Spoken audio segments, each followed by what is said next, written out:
Oh, thank you. It's good to be back. Yeah, good to be here.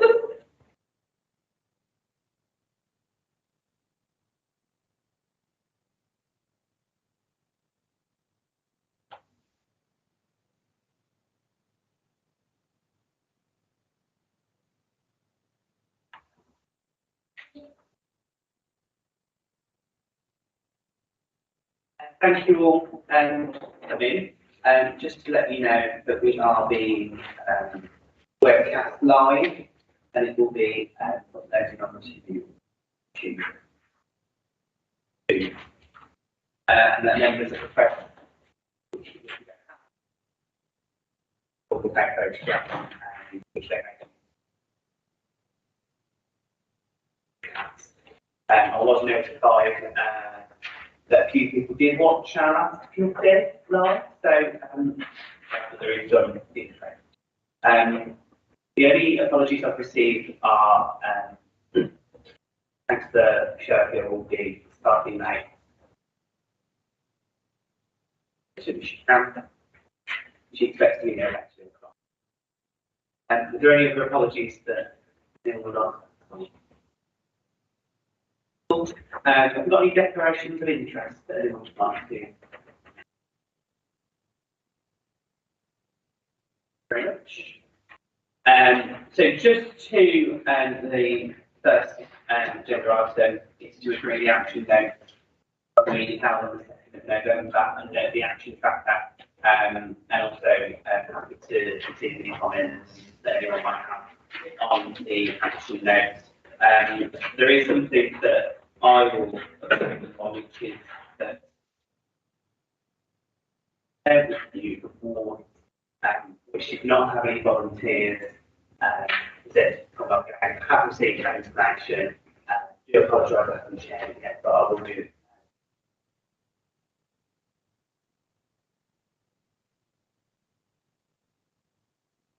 And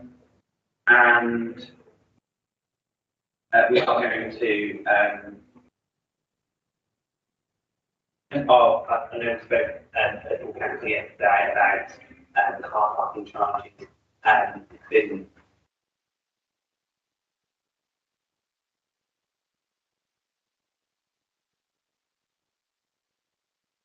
for that to be the work programme in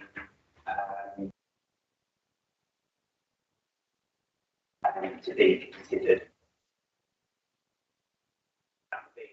Physical activity and analysing the impact if that does go forward. That's the conversation. Has got any comments on the action chapter or the action? Very much. And we're moving on to the substance of the meeting, which is inviting the Marion Khan, Department of Health and Social Care, as well as Dave Wang and Christian Waters. Welcome to you all, thanks for coming. So, thanks to Khan and officers will be giving us a bit of an update in the remit of our committee, but also around our inquiry. Difficult around anything else within the remit committee. Did ask what comment.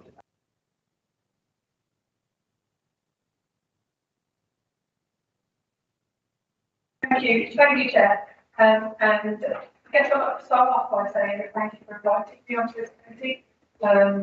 It's been good to be back and to be on this side of the committee, to be able to talk to you a little bit about some of the work that falls within my portfolio, specifically in relation to this committee. And I'm sure most of you will be aware that prior to me being in this cabinet position, this committee is the one that I've spent a good few years chairing. So it's good to still be involved in some sort of way with the committee. So thank you for having me here. I'm going to start the next one, yeah. So as you can see, I'll sort of go straight through the presentation, and that will give be a chance to ask any questions. Hopefully I'll do my best to go to answer them. If there's anything technical, I do have the support of Chris and Dave, who will be talking a little bit more in detail in relation to things like the things. But as you can see, I hope, I'm just going to check with this slide within our report. Be able to see what those different sections within the slide are, but if not, I can tell you that they've been taken out from the council's constitution. I'll talk you through them. So my portfolio covers all of the aspects of adult social care and health, including relationships with external bodies such as the NHS and private providers, as well as providing leadership, strategic leadership for the social care service. The ICS, which is the integrated care system, went live in July, and with any sort of new way of working, the system is sort of bedding in, but both my directors, Justin Barney and Graham Betts, and I are firmly engaged in various different bodies that are linked in the council in relation to the ICS. Public health is my other main area of responsibility, and I do chair the Health and Wellbeing Board. And there's some sub-forums of that board, including creating a healthy food city forum and creating a mentally healthy city forum. And those are the two that I chair as well. The two other ones, Councillor Liz Clements chairs the Physically Active Forum, and Councillor John Cotton chairs the City Without Inequality Forum. There's a lot of activity in the public health world which interacts with local communities and parks and focuses on all aspects of improving physical health through a combination of physical activity and dietary advice. We've also conducted some extensive community health profiles which are currently rolling out and working with specific communities to tackle health inequality, which is one of my key priorities as a cabinet member. And we're looking at how that affects different communities in different ways. We've already had launches for the LGBTQ+ community, the hearing and sight-loss community, various different communities from Africa, India and Pakistan, and next week we've got a disability awareness webinar. And I will make sure that if members of this committee are not aware of the disability awareness webinar, that we get a link circulated, specifically in relation to your inquiry. It might be useful to be able to see what the communities team within public health have created in relation to inequalities around disability awareness. So it's the final section actually of the portfolio that sits within the remit of this committee, and it's primarily focused on our leisure and wellbeing offer, which is either directly provided by us or it's being commissioned to be provided by somebody else, and our sports services. Chris Jordan, who's here with us today, is the Assistant Director for Neighbourhood, which is where the service sits alongside events. But that's within the leaders' portfolio, so I won't be touching on that today. And I've also got Dave Watt, who's the Head of Sport and Physical Activity. And Dave, members who were on my previous committee will be aware that Dave managed the recent regeneration of Alexander Stadium. And I know that members of this committee are hoping to visit the stadium at some point soon as part of your inquiry into visibility and participation in sport. Having spent much of the duration of the summer at the stadium, I can vouch that it's undergone an incredible transformation. And I think the first time I visited, when we stepped out onto the old track in 2019, when I was chair of this committee, I know members who, if you've had a chance to go out already, you'll see how incredible that transformation has been.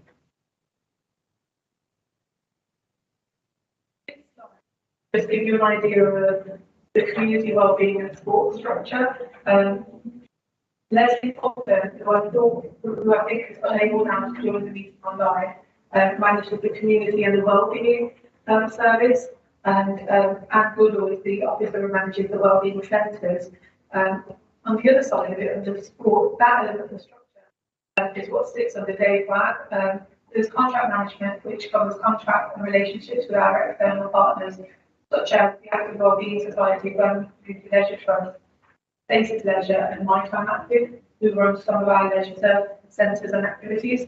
And I'll give a bit of a list of some of our external leisure centres, which are in Beaches, Bilsey, Coxmore Woods, Erdington, Fox Hollies, Harwood, Ladywood, Northfield, Sparkhill, Setchford, and Warley. And I want to congratulate and use this opportunity to congratulate Ladywood on recently winning an award for community involvement in the National Fitness Awards.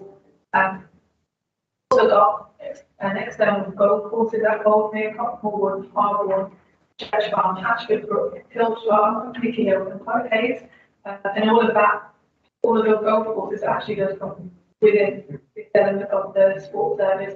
And I know that when I first came into this role, that was something completely new to me. And I remember when I was being really myself, but we've also got these packaging aware at the time. And then finally, sort of the next sort of slide, which is the operational box, it covers the service area with responsibility for in-house operational management, asset transfers, first aid, health and safety, safeguarding, and also manages the Alexander Stadium site at Ferry Park, which includes the High Performance Centre. And then the strategy area, which is the last, the blue square rectangle, responsibility for sports development, strategy development, elite squads, capital development, supporting development of sports like swimming and gymnastics, and the capital development and also young battles.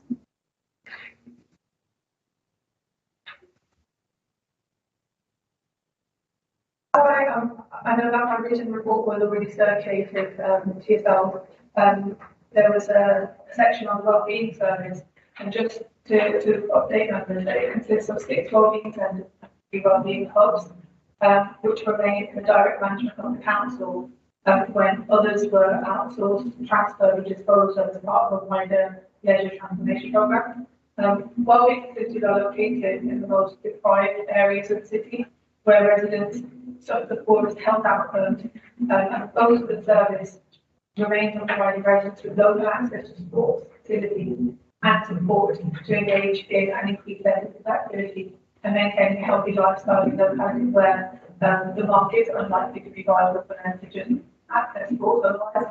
The image that you can see on the screen is a giant new colourful mural which is painted on the Hansworth Wellbeing Centre. And this was funded through the Arts Council as part of a project to simmer down.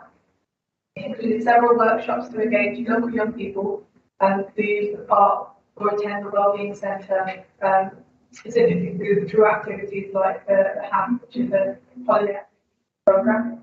And also in the lead up to the Commonwealth Games, the Hamburg Wellbeing Centre hosted a Brantley Foundation triathlon event on the 21st of June, and it was aimed at key stage 2 primary school children. It was a free event for local primary school children with equipment provided on the day, and the event was designed to give up to 2,000 children the opportunity different elements of triathlon, so like swimming, bike, cycling, and running. Some of the other activities that take place in our wellbeing centres that you might not necessarily be aware of so well.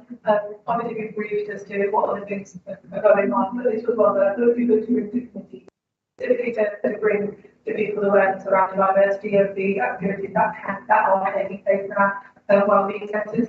So this one, for example, at our Teachers Wellbeing Centre, we hosted the launch of the new UK Kabaddi League over April this year. Kabaddi is a contact team sport, and the league was launched in 2022, and it involves 8 teams representing major cities across the UK. And so it was a pleasure and honour for the service to be able to host the event in Birmingham, representing Birmingham with the Birmingham Bulls. And then the other teams that are involved on that league are the Edinburgh Eagles, Wolverhampton Wildcats, London Lions, Leicester Warriors, Walsall Hunters, Manchester Raiders, and the Glasgow Unicorns. The weekend was obviously high intensity, thrilling, and people had a really good time. And there was music, entertainment, and background and things like that taking place as well. And all of it was broadcast live on BBC Online Player. So it was a really good that one of our centres was able to host the launch of such a where it brings so many different teams together from around the country. We'll go on to the support service. And I'm going to hand over to Dave, who will be able to talk through some of the slides that we've got on the support service. Thank you, Councillor, and thank you, Chair, for inviting me this afternoon. And good afternoon, everybody. I think the Councillor has stolen some of my thunder, because she's just explained really well what the support service does and what the support service delivers within the Council. But in a nutshell, we are responsible for strategically placing sport across the city and leading on sport delivery with partner organisations for the benefit of our local communities across all areas of the city. It's a wide remit. We have a number of facilities, as the councillor has outlined. We manage 14 external 11 external leisure facilities, 2 in-house facilities, and Alexander Stadium alongside 7 golf courses. But that's not just what we do. We also have a lead and a role in activity and physical activity and providing provision and opportunities in open spaces around pavilions, leading on grass sports provision and pitches across the city. So we really do take in a wide remit. And in a nutshell, as much as we have a number of aims and objectives within the service, we are about increasing participation for all ages, all genders, all ethnicities across the city. And in doing that, it is about making sure that we're linking in with the right organisations, because not one organisation can deliver this on their own. So it is very much about a collaborative approach and making sure that we have a sustainable and affordable offer across sport, across all citizens within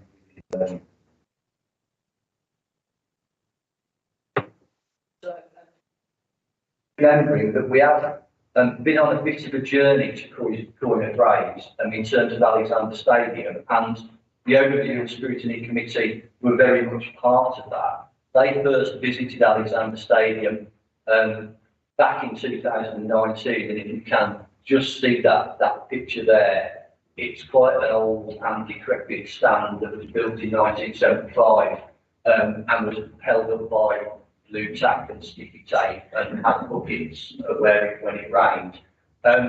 And through the Commonwealth Games and through the delivery of a £72 million capital programme, we went through a series of changes and incorporated existing facilities as well at the stadium to get to that position in July 2022, when we were just about to host the Commonwealth Games.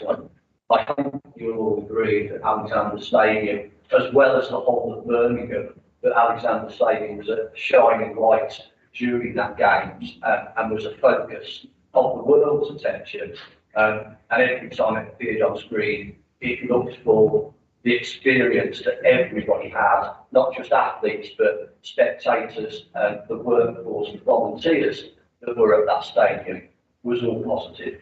And that's the backdrop of where we now want to drive forward and how we want to push on, I should say, and how we want to move forward.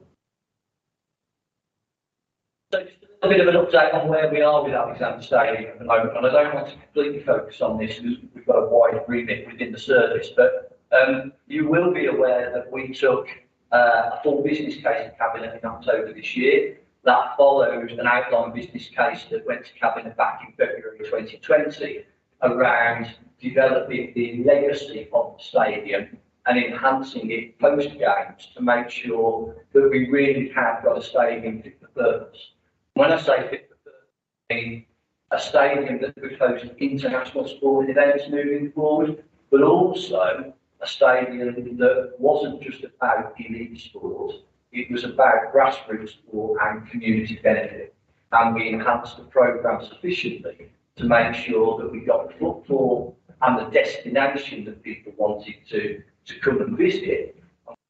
That we wanted to do with that, bring Perry Park into the equation. The business case that went to Cabinet in October was very much around the stadium and the park, and making sure that we enhanced all of it and it's seen as one destination, and that's very much the first part of Master Plan 2040. And we're going to deliver that over the coming 18 months.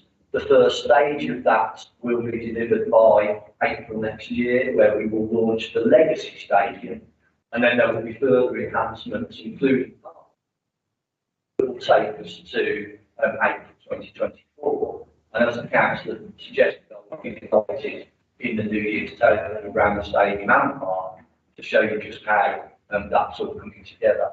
That programme is a further 21.4 million, 5.5 million pounds of council money and investment is coming into that, and resources identified, which are input resources identified as part of the outside business case, but also we secured Commonwealth Games capital underspend as part of that.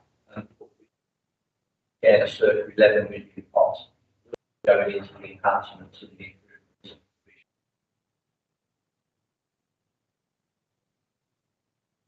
So just leaving the stadium to one side, one of the key aspects and priorities of the service moving forward is grassroots sport provision. But we've got the right opportunities and the right provision in the right areas of the city, which I'm not sure we've always had. We've delivered capital projects and programmes before, but they've always been perhaps where the funding has landed, where the opportunity has come about. We want to now develop a more strategic approach to make sure that provision is delivered in the right way, in the right area, all the right communities, and is sustainable moving forward. And an example of that is on the screen. We are just about to embark on a basketball programme, which is circa 650k of funding, not a massive amount of funding, but some of that funding has come directly from the council through corporates. Use that funding to lever in match funding from Basketball England and Sport England to prop that up to 650k. And that will refurbish up to 20 basketball courts across. Also, it will enable us to work with local community groups, ownership and leadership of those courts moving forward, so that the access increases, the football increases. The type of basketball that we are keen on developing is 3-on-3, which is a bit more of a community element of basketball, isn't the traditional 5v5 game, and was a massive success at Smithfield during the Commonwealth Games. And that's a programme that we'll roll out next year, which will see, like I say, up to 20 courts refurbished. Another scheme that we're looking at in terms of provision is upgrading up to 40 tennis courts across the city at 11 sites. Again, this is a slightly different model. We will want to come back and talk to you about this because it does have its detractors in terms of the way that we want to deliver these sites is by giving guaranteed access and providing a booking system for the sites, some control, and we can manage usage in terms of schools usage, instruction usage, but also that we develop that free usage and that access by the community as well. So this is something that we will be bringing forward in the new year. It's relatively in its infancy, and I would be delighted to come back and bring a more in detailed presentation to you about the benefits of this particular provision and how we're working with the Lawn Tennis Association to make sure that we move forward.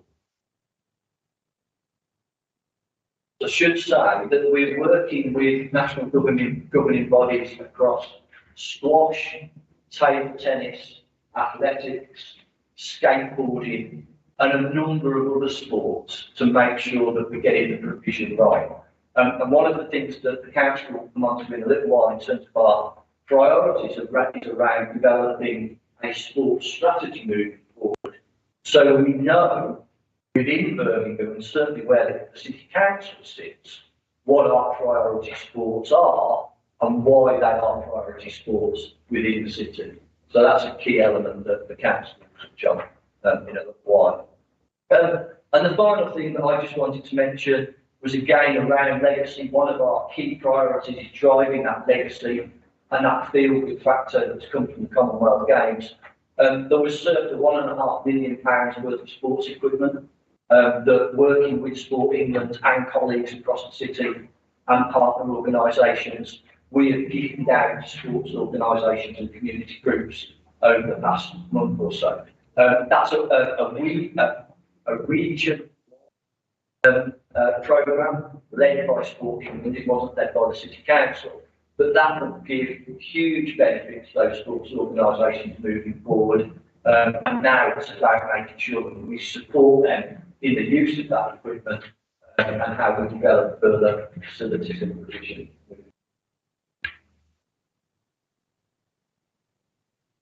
And I think that gives you an overview of the sports service. Thank you, Dave. So this is just a slide on the opportunities and risks that we've aware of and sort of identified. And I think that the slide is kind of sort of self-explanatory, but I've talked through them. You know, that there's some clear opportunities which a service area can be seeking to exploit, not least on the back of the success of having the Commonwealth Games.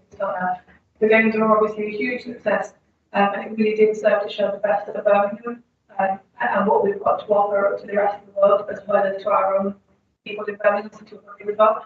We're delighted to be awarded the European Athletics Championships.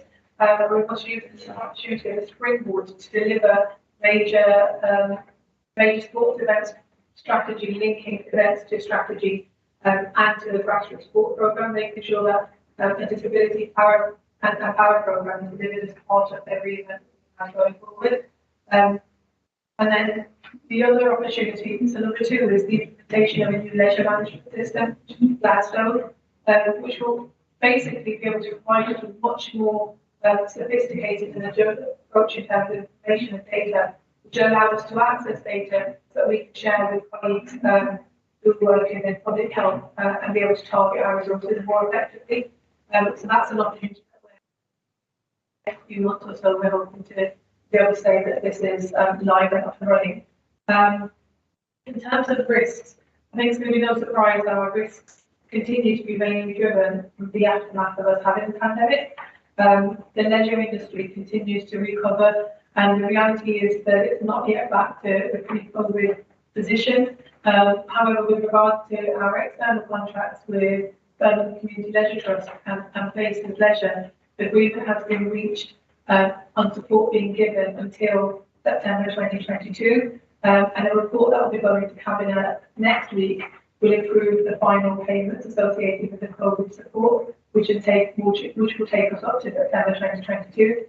And then in terms of other pressure and risks, we've got is the ongoing support to leisure centres and swimming pools, both internally and externally operated following the COVID pandemic, and taking into account the current costs of living and the energy crisis. So these are sort of the opportunities and risks within the service that we're aware of and currently sort of working on. And I'll now move on to the priorities that we've identified, and I see as a key, something that I'd like to take on as a cabinet member, some of which, in fact, quite a lot of which is already sort of in the pipeline and being worked towards. But I think to the committee, what I'd like to say is this portfolio that I've got is obviously, as I said in the first slide, it's a lot of public health, which is absolutely huge, and then we've got all about the social care, and the sports element of it is perhaps not big areas compared to the other two, but in terms of possibly from my experience of chairing the Commonwealth Games Cultural Physical Activity Committee previously, I sort of see my role in being able to join up all of those different aspects of my portfolio and really being able to do what I can to drive this element, especially since we've had the games and it's been so successful. I feel like there's so many opportunities that the games have sort of unravelled. So in terms of me personally, I'm very keen on seeing through the work and the strategies that this has been working on, and just being able to sort of continue the good work that's already happened and really see us having games as a real catalyst to drive the sport and physical activity agenda across the city, making sure that it's not just an element of sports is for people who are sporty and want to exercise, are part of those, but also taking into account things like inactivity and encouraging our citizens across Birmingham to be able to do some sort of activity to then therefore lead on to having healthier, happier lives, which ties in other aspects of my portfolio and ultimately what we want in terms of achieving a healthy burden and a healthy growth. But I'll go back to the slides and I'll just talk you through the priorities. So the first one, which is what I'll do is make sure that we get this presentation circulated with. That we usually are in the room. Oh, possible. Okay. Actually, I think we're quite close to the normally the table. Sorry, you can take that into account. But what I'll do is I'll talk through the priorities sort of word for word, just so you're aware of where we're at, and hopefully we'll move on to be able to see whether you've got any questions. So the first one is the sport strategy. The brief is being developed to appoint a consultant from Sport England's framework to deliver a sport strategy for Birmingham, particularly giving direction to the council. So this is going to be coordinated and linking in with public health as well, so that we've got a real sort of strong strategy in relation to sport and physical activity. Timescales of the drafts at the end of March next year. And going back to what I said about all elements and all aspects of sport, ranging from inactivity to grassroots sport, to sort of go further up and leading on to elite sport, so that we in the council have got a strategy covering all aspects of physical activity, and then hopefully that will then be able to give us further direction in working with partners and encouraging more investment, more partnerships and things going forward, so that we've got our own strong strategy covering all areas. The next one, which is the stadium legacy. So a recent cabinet approval secured up to £21.4 million to reinstate the further enhanced Alexander Stadium in Perry Park. Work is underway to reinstate the stadium following handback from the organising committee in November. Design and further opportunities and improvements to the park will commence early in the new year. Earlier Dave has already touched on what's happening with the stadium there. The next one is grassroots sports. I'm really personally keen on us driving forward grassroots sports. I feel like there's so many groups and organisations across the city are doing amazing work in delivering grassroots sports, and they've been doing this for years. And we do have Sport Birmingham who are heavily involved in leading and working with all of those organisations and sports clubs. And I really think that we've got a good opportunity here to develop and support some of those groups that are already out there doing grassroots sports. Going back to that, I hopefully what it says on there, linked to the sports strategy and partly dependent on funding from the Commonwealth Games Fund spend. Strategy paper is being developed to show a programme to improve grassroots sport provision and opportunities across the city. This would potentially be a 3-year programme of both revenue and capital funding that will be worked up in partnership with Sport England.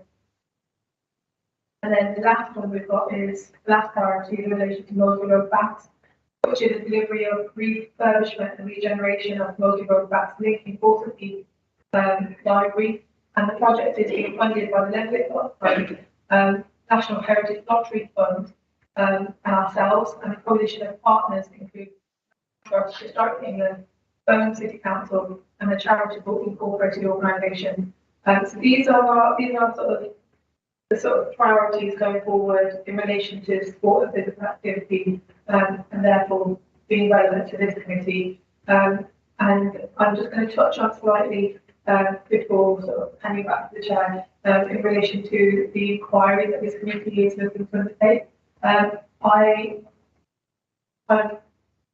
Yes, just last week I had the opportunity of visiting one event I visited at the University of Birmingham. It was the sort of closing event of the Bring the Power programme, and at that there was a few activations, sports activities, and they had 7 local schools that were able to attend. And it was different programmes were closed in that part of the year. And at that I had the pleasure of meeting a couple of people who were doing some really good work, specifically in relation to wheelchair basketball. And they currently have got the largest fleet of chairs that they're able to take into schools and clubs and organisations, and give people an opportunity to be engaged with wheelchair basketball, including people who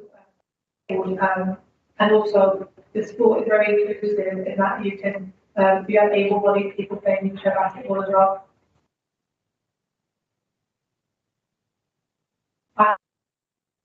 the contact details for the people that I met and the organisation they're part of is called Make Change. That their details have been sent over to officers and to the chair. So hopefully, and I did touch on your inquiries about they're aware, and I thought that somebody will be in touch to make sure that they can feed into and give some sort of information about their experiences and if they can add to the inquiry. And actually also on Saturday, I did another visit to the Bears wheelchair sports club, and they are a wheelchair basketball sports club. And similarly, again, I've asked them, I've told them about the inquiry, and I've said it's a really good opportunity for them to go feed in. And I think it's probably quite useful for the community to go from there in terms of their experiences in engaging people, specifically young people. They don't have any boundaries in the sense that they're only Birmingham based or they only sort of cover some of the housing ground. They have people travelling as far as Helder to come and do wheelchair basketball, in our city. So I've been in touch with people, I've met them, and I've asked them, I've told them that hopefully somebody from the committee will be inviting them to take part and give their feedback. Hopefully that gives a bit of an idea of what's been going on, and I know that you all received the written report as well. I think that might be all that we've got, and then I'm happy to hand over back to you, Chair, to see if there's any questions or anything. Do you want to do our best to answer? Thank you. I've got some questions, but does anyone have any comments or questions they'd like to?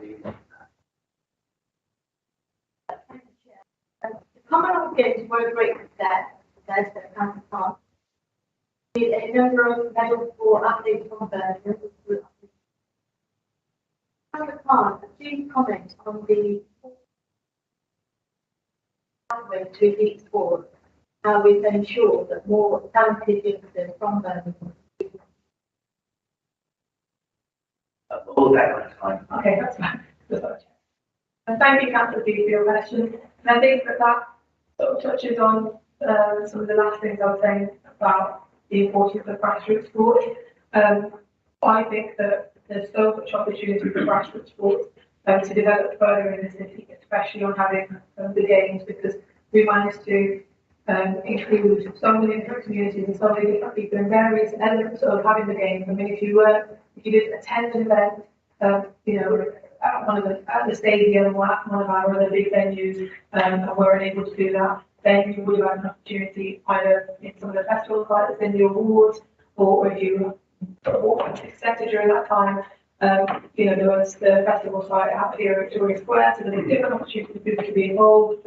Obviously, we had the Queen's Battle Relay programme as well, where it allowed local people to be nominated and to either have the pleasure and honour of holding the baton, and then hundreds of people attended the different various sites to watch the baton go through their communities. So what I'm saying is that if you were in Birmingham during the summer, you definitely wouldn't have missed the Commonwealth Games. It was kind of everywhere in your face, and you had some level of engagement. I think then, on the back of that there's so much more that we can do to encourage young people and people across the city to get involved in sports in different ways. I mean, I touched on the baton programme. Some people sort of jogged along when they were holding the baton. Some people wanted to walk when they had it. We had people who were wheelchair users. It was all inclusive sort of thing to just show not just people in Birmingham, but the wider world as well, that Birmingham is home to everybody, and it welcomes everyone from all different backgrounds and abilities. And I think that it kind of put us on the map, and in terms of the sports service, it's given enough for us to be able to really champion grassroots sport. So, the key link between, back to your question, key link between grassroots and elite sports is through sports clubs. And obviously, some people will start at perhaps not as a high level ability, but they just want to get active, physically active, some sort of activity. But then, only through those grassroots organisations is where talent can then be spotted, that can be nurtured, that can then further be developed, and then leading on to sort of the elite level and going through the high sports clubs and leagues. And I mentioned earlier, Sport Birmingham, which is our key partner, they've got responsibility for supporting these clubs, and we're developing trying to support Birmingham all the time, to the point that now that they've got a base within and office accommodation at the Alexander Stadium. So they're very much linked in with council officers in developing all aspects of grassroots sport in whichever way that we're possibly able to help. So I guess if there's a new organisation that are dealing with grassroots sport in the city, who are listening, or if somebody else wants to tell them that we've been talking about grassroots sports at this committee, and they're not already in touch with sport development, that I guess would be the first sort of thing I would suggest that either they get in touch with sport development or elected members, that they can send that information our way, and we can ensure that they get tied up. The support that they need at the moment, we can try and encourage them to do that. Also, on the back of the underspend, we're really looking forward to being able to spend a good chunk of that on developing grassroots sport. I'll take the invitation questions, but I'll put one at a time to that. Mark, you want to ask what the question is now, but I'll get Mark to desperate ahead. Thank you, Chair. One of the key points of our scrutiny inquiry is to explore the profile of disability in the city and the level of physical activity from this community. David, your contribution, you mentioned increasing participation across age, gender and ethnicity. So my question is, are we able to effectively measure visitor levels from the disabled community in our leisure facilities? What does that tell us about our participation? Absolutely, and I think the Gladstone system will enable us to do that, because that can track and give us data in terms of usage. We also are actively linked with the Active Wellbeing Society and our Health and Wellbeing Service and events in terms of managing the programmes and activities that come out of our events programmes. And we're now encouraging all events, sports events in the city, to have that visibility part as embedded within the events, as the Commonwealth Games showed it should be, and it worked absolutely brilliantly. So I think we are improving. I think the input and the Gladstone system coming in will show us that there is room for improvement, and we absolutely need to get out there and encourage, and we need to talk to the relevant groups. I recently had a meeting with Deaf World over at Summerfield Centre, with an unbelievable guy that's playing cricket over there, that's trying to develop sporting opportunities within that centre and then wider in the cricket world. He should be an ambassador. We need to utilise people like that to show that there is an opportunity for anybody, no matter what disability. We're also driving our Access Able information across all of our leisure facilities. So that's a portal that now is linked to any sites in the city. Like all of the accessible information is on there. It gives quality information about what's available to people with disabilities, how they get disabilities, how they can participate in and that's a step forward. And I think increasing that monitoring and evaluation will only make our city more inclusive. It will generate those opportunities. Yeah, there is no doubt more to do, and it is about making sure that we're talking to the right groups of individuals. We're linking in with partners as well, within public health, with Birmingham Sport England, around their database of activity as well that's available for our use, and we're managing that proactively to increase the vision.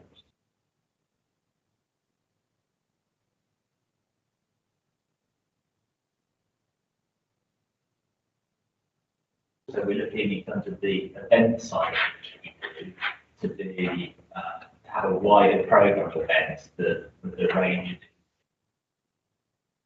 Something we did in a year going into 2023, so I think it will in 2023, and we'll look to provide some legacy provision around that, volunteering provision and a range of things. In the terms of that end, it's still some distance. We're working on some of those programs that come around. So that's a good opportunity in terms of looking to the issues. And then we are undertaking a feasibility study around the Victor's Game. So again, that's another event achieved without increasing the fees.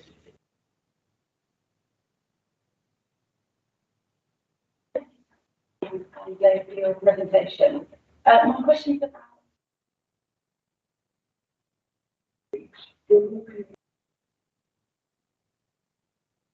I use this as a sort of specific example in terms of my own, we're very fortunate to have a very good leisure centre in section, which is able to do very well. But for example, we have a basketball court, which is something to do with the charity that is being refurbished. We have Green State, where there is. So my broad, we haven't got a well-being hub. So my question is, how does the strategy ensure that it reaches all those communities across all the wards, perhaps where they don't have a well-being hub? Grassroots through. Thank you, Councillor Harris, for your question. I think that it's a really important question because this is one of the key things that I want to make sure that we get right within this sport strategy to make sure it is as inclusive as it can possibly be. Which is probably why, in answer to sort of Councillor B's question, I sort of alluded to the fact that, I'm not even thinking absolutely everybody in the city, during that summer had some sort of involvement in games, but it was hard to miss this point that I was making, and that. And we definitely have a vision and a view to ensuring that this strategy is one thing that can put together all of the elements that you've spoken about. So anything that, whether it's sort of open space, whether it's any of our wellbeing centres or hubs, whether it's our courts, either part of the new refurbishment or not part of the new refurbishment list, whether it's our leisure centres, whether it's things that some of our partners are delivering, whether it's through buildings or not through buildings. I think the reason I said that your profession is really important is just so that they will probably be able to go into a bit more detail, but just to say that we're very much aware within this sport strategy that we need to have a very much of a thinking outside the box approach, not just in terms of the provision, but also in terms of the people that we're talking about. So, we've had conversations where I've said to Dave that we need to make sure that we make it very clear that the strategy, the sport strategy, doesn't just kind of feel like it's for people who are doing sport. That, and then equally, it just feel like it's for people who are being encouraged to do sport, because I don't want it to feel like we're eliminating and ruling out and isolating people who are at a higher level of sport activity and are competing in things and representing our city in sort of other games and other leagues. It's a big massive piece of work to put together, but I think that the only way for us to get this right is if we ensure that it covers everything that exists already, everything that we can develop further, and then keeping in mind that it should be something for everyone, which is why it's not just sport, it's sport and physical activity. It includes everyone. It includes people using their parks to go for walks. It includes people using their sports halls to do weekly football. It just covers absolutely everyone. But I'll hand over to Dave to see whether we can have anything. We will embark on a series of consultations with all the councils where they can highlight and tell community organisations that we should be speaking to in their wards. We would use the data collection through Sport Birmingham, through the Active Wellbeing Society as well, to identify the groups we need to talk to make sure that the strategy is heading in the right direction. It will go through a series of iterations. It won't be just landing and go, there you go, that's what we're delivering. It has to be evolving piece of work, and whilst the aim is to get a draft out relatively quickly, that and it could take some considerable time after that, revisiting groups, revisiting councillors in terms of getting the final strategy over the line and then bringing it to cabinet for it to get approved. We'll embark on a series of engagement sessions. Thank you. I really welcome that, because obviously, when there are good grassroots sports, lots of things, it's even the best which you don't hear about, or where there are gaps. So it's how do you find those gaps with, but I'm pleased if there's a And consultation. if I could take you up separately, think around the lack of provision in your particular area, and then I can link in, we've got plain zones coming on, other areas that we can support you in that, so if we could have a conversation around that. And just sort of adding on to Dave's, during that elected members will have the opportunity to feed into it. Likewise, members of this committee, through the chair of the committee, will ensure that you're also involved in that process as well. Thank you. I've got Councillor next door, right?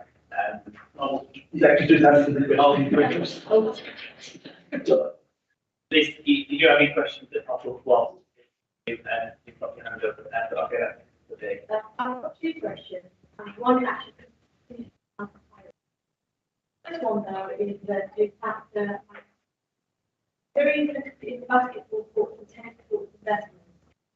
So would you be able to comment any further on when these investments will? Thank you, Councillor Beed. So the work is due to begin the first quarter of next year, and we're hopeful that it will be completed and be in operational form by 2024. So we're hoping that we're expecting that the work to begin next year, which is not that far away, and then that will possibly take sort of up to towards the end of next year, but with a view to go live and be fully operational by 2024.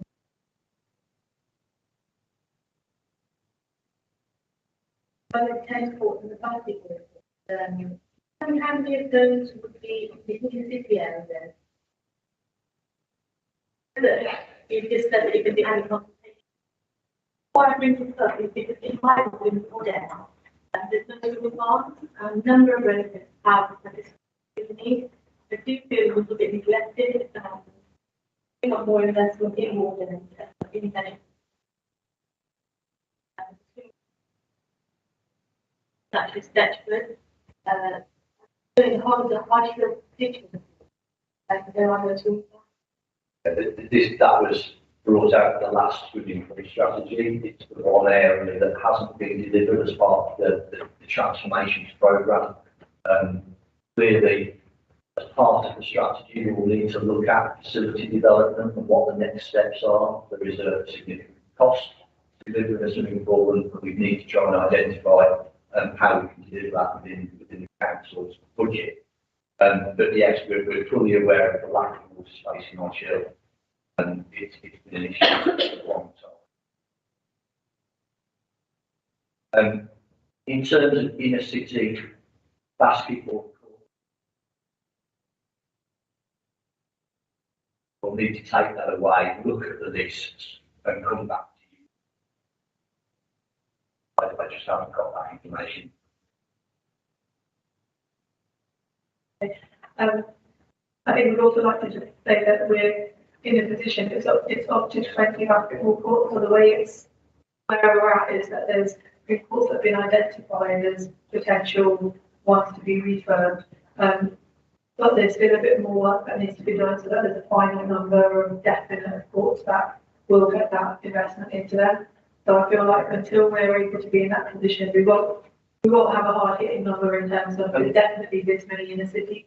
But I think that once we're in a bit more position and all the checks and balances that are needed to be done to get to the table, so we know that this is how many we can have, because it was just a case of seeing some of them ended up, once the costing was done, were potentially costing a little bit more, so it was an idea or the discussion as to whether we look to see if there's any other funding that is available so that we can deliver 20, or whether it means that we may have to be bigger. So it's always been a case of up to 20, and basically as many as we possibly can.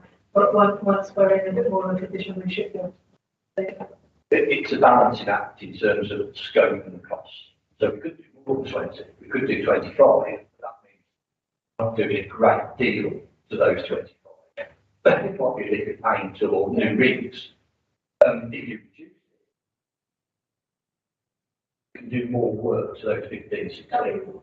So that's, yeah, so that's where we're at the moment. We're trying to manage that balancing act to make sure that what we deliver then is fit for purpose moving forward. Possibly does, and attracts the right groups and units and people to use. Perhaps it would be useful for early to be, if you know.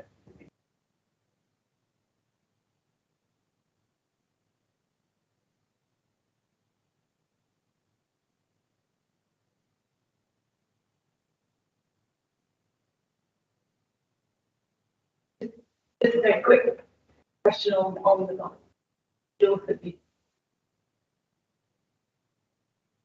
criteria. Work very, very closely with Basketball England in terms of their activation and their knowledge and insight into where courts are best used and where there is an opportunity to generate further usage because of the fact that the courts are it's very much around their data and the opportunity to increase the vision there. Certainly, if we have an opportunity through any further Commonwealth Games underspends that may or may not come forward and may or may not sit with the council and may or may not sit with my service, we would look at the possibility of further courts, further enhancements, or even possibly new courts. That's something.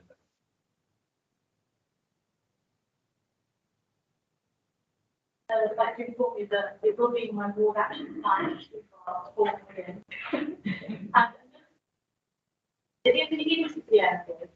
And it's more compact, so there's more people actually living in those areas, tend to be the DP of the more area.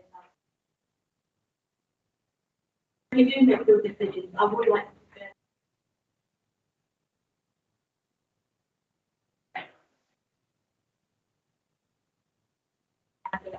I mean, this is something that I always champion. And my residents do feel very neglected, so I have to bring this up.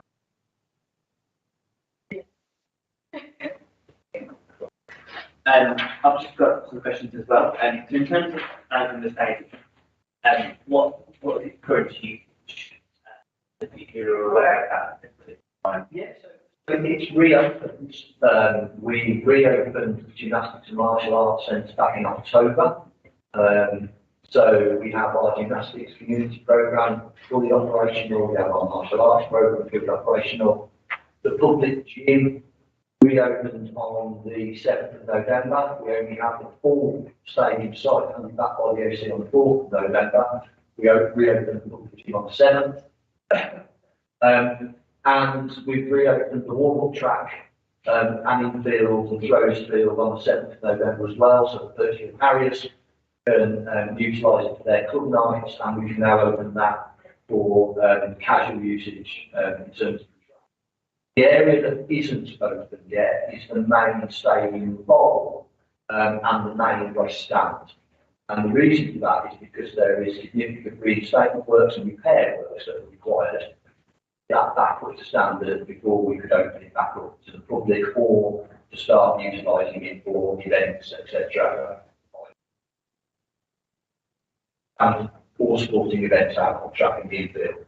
So that we will relaunch the legacy stadium at the beginning of April next year. Be fully operational.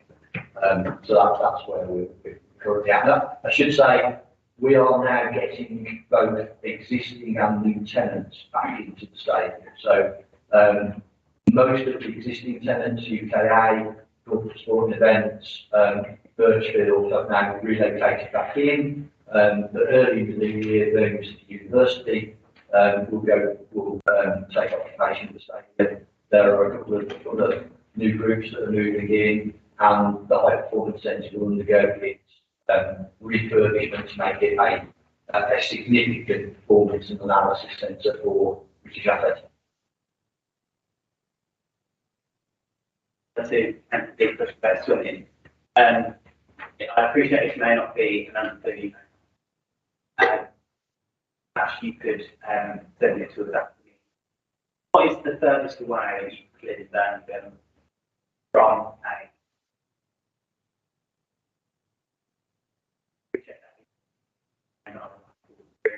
Day, to appreciate it if you want to send that on that. I'll try and answer it, but I would like to reserve the idea of Just because, what if you live in the boundary of Birmingham, what is the furthest away from? So sporting and guidance is 20 minutes drive away from your nearest facility. And I think the majority of residents in Birmingham are around that. Now, I would like to come back and clarify that. But happy for you to send an email with the I know you mentioned that support for leisure centres is coming to an end, came to an end at them to that correct. What risks do you think there are associated with that coming to an end? Are there any financial risks to with that?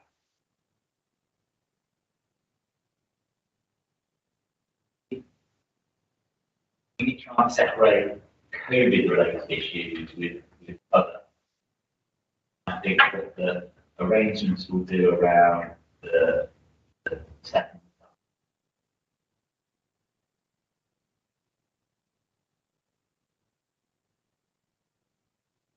of the internal and external evidence have done to find of almost all leisure operators across the country.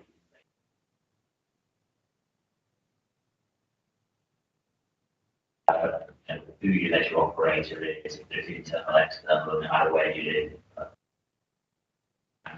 live. We're mindful of that, and we'll continue to keep in dialogue.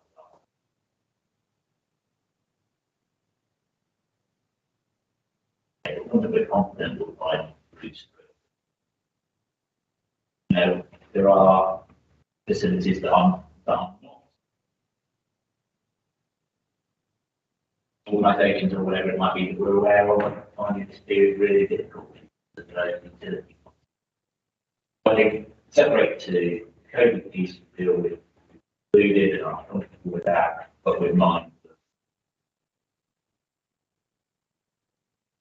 And Dave, you mentioned the tenants. When you visit that you might be able to come back to the next meeting and the one following that, I think we're in a position where we can certainly provide further information around benefits. As I say, it's a little bit more perhaps controversial. That's the right phrase, because we are looking to gate these tennis courts. And as you'll be aware, our tennis court division mostly across the city is completely free access. They're mostly in parks, and you can just go and play if you've got your own kit. And then there are certain programs that operate out of some of them. We want to try and slightly alter that offer, and we have evidence to suggest that by doing that in certain locations, not everywhere, but by certain locations, we can improve the quality of the provision and also the numbers participating in tennis and physical activity on the back of that. So, but I've got the opportunity to try and sell it to you. Equipment that was given across business, course equipment, £1.5 million. £1.5 million worth.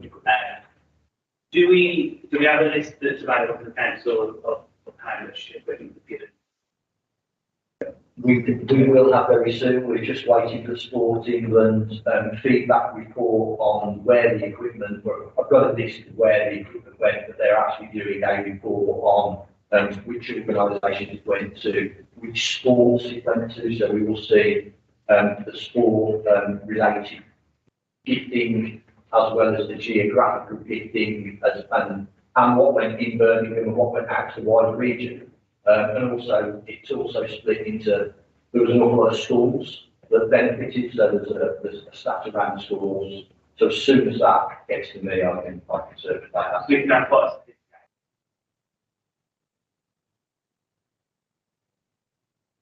and the when we talk about the underspend, there's some confusion about how much that would be because at George Martin Conference there was a specific commitment from the culture on specific amount of underspend. We more certain now because I know the legal council also full council was unsure. More aware that how much that might be when it comes to that. Yeah, I'm not sure anyway. So the answer is no, I think we expect the budget's closed down and know that, but it'll be this side of just after, I don't know, but that's sort of towards. So I think we know the bottom line figure of that. The answer to party confidence, but whether on that figure, I think we're still all the way there. Need more pieces. Does anyone have any final questions? Just final round. Anyone? Any comments?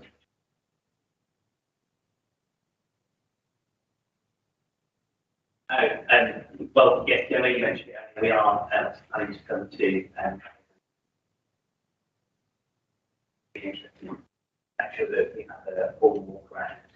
We have an understanding, but also in line with the inquiry that we're doing.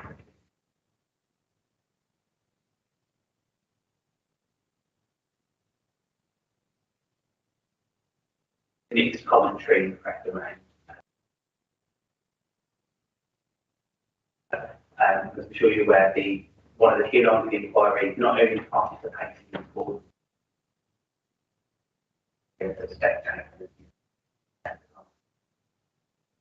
Thank you, Chair. It was just as we were talking about the inquiry, it just occurred to me that I did make reference to two different organisations that were possibly good to get in touch with. So I just remember that the Midland Sailing Club, I visited, I think, in August sometime.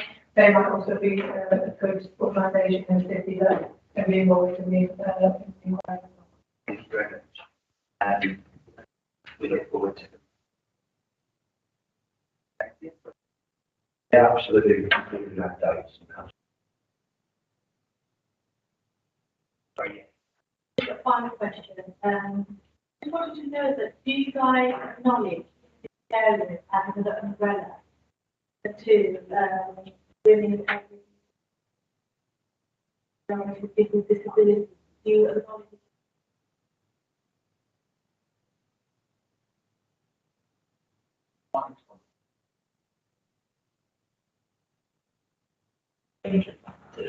The taking the distance, things some of that distance will then depend around people's ability to transport from one place to another. Obviously, with disadvantage with transport routes happening to that different areas. So I think it's not seen as a to be taken into account when setting the strategy, the range of people within that. Thank you very much. Thank you to all the. If you have any more comments. Thank you. Thank you, Patrick. We'll just let them leave and then we'll continue. No pressure.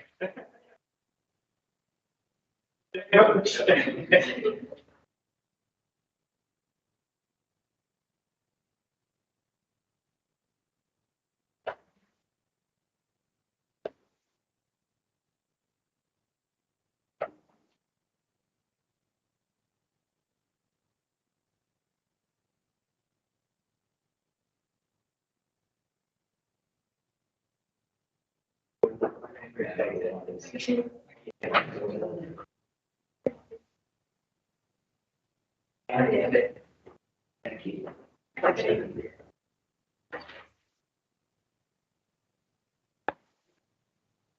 Yeah, comments and questions. I do like to try and make sure that these are as people and robust And I think it's coming.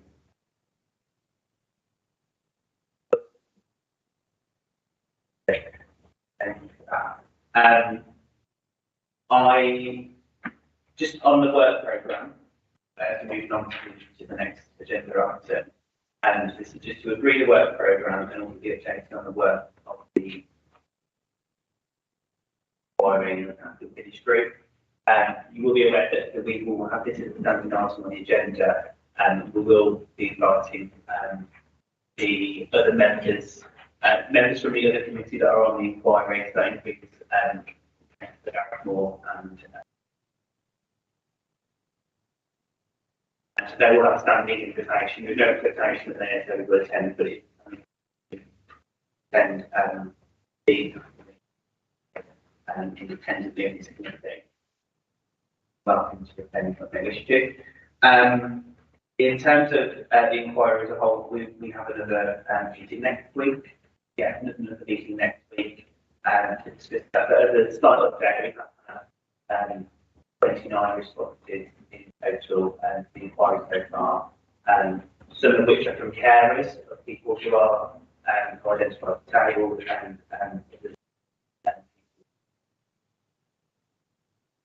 I was told that they did number so far. Good, but I would encourage you all to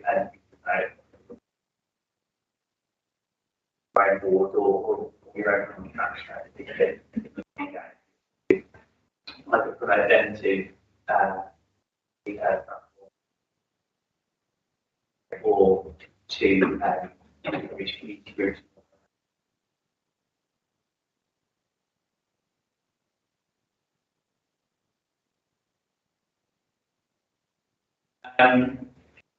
So it's just to agree the work programme that we have going forward. In terms of the inquiry as well, I think it, even though those people aren't on the inquiry, please feel free to meetings and also outside with them. But it's just the work programme. Got any comments on the inquiry or work programme?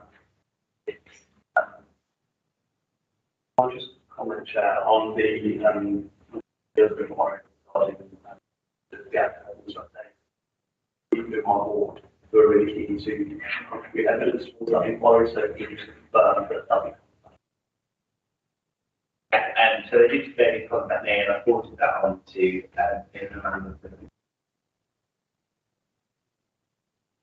I'll specifically respond to as well. Comments or inquiries? Or any, we're happy with. Sorry, I can put somebody in touch. Yeah.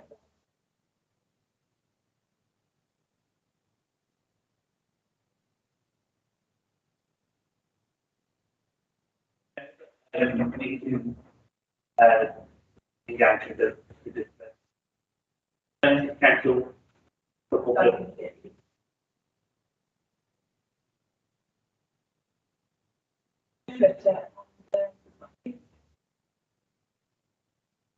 The guy who wrote it has been on. I think we should get in touch with him. So we have to then be going to. We can make that move. Okay. Sure.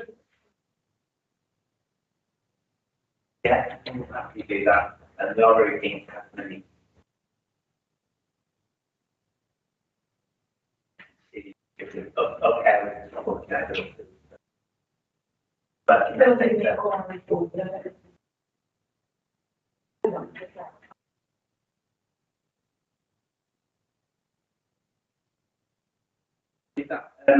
okay then? To agree the work programme. Okay, intent. Let's just talk about the date of the next meeting, which is on the 11th of January. 2023. In this group. We have no request for calling or decisions or corporation. That is not able to Yeah, just out of interest, what was the article been received by this committee prior to the election in May?